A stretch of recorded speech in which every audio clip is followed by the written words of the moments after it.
জুলাই গণঅভ্যুত্থানের পর পরিত্যক্ত থাকা বরগুনার বেতাগী উপজেলা আওয়ামী লীগের দলীয় কার্যালয়ের তালা ভেঙে নিয়ন্ত্রণে নিয়েছে নিষিদ্ধ সংগঠন ছাত্রলীগের নেতাকর্মীরা।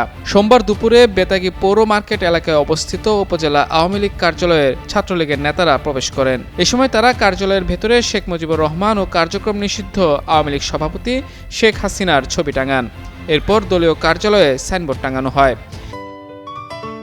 সিলন টি রপ্তানিতে শীর্ষে। এই ঘটনার একটি ভিডিও সামাজিক যোগাযোগ মাধ্যমে ছড়িয়ে পড়েছে।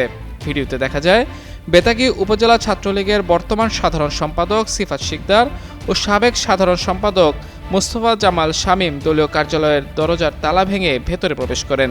এরপর তারা দেয়ালে প্রথমে শেখ হাসিনার ছবি, এরপর শেখ মুজিবুর রহমানের ছবি টাঙিয়ে ফুলের মালা পরিয়ে দেন। পরে কার্যালয়ের প্রধান ফটকে সাইনবোর্ড টাঙানো হয়। তবে এই বিষয়ে কিছু জানা নেই বলে গণমাধ্যমকে জানান বেতাগী থানার ভারপ্রাপ্ত কর্মকর্তা জুয়েল ইসলাম। এর আগে ২০২৪ সালের ৫ আগস্ট গণঅভ্যুত্থানে শেখ হাসিনার পতনের পর বেতাগী আওয়ামী লীগের দলীয় কার্যালয় ভাঙচুর করে তালাবদ্ধ করা হয়। এরপর থেকে আওয়ামী লীগ নেতাকর্মীরা আত্মগোপনে ছিলেন। তবে ত্রয়োদশ জাতীয় সংসদ নির্বাচনের পর এসব নেতাকর্মীদের অনেকে এখন ফেরত আসছেন।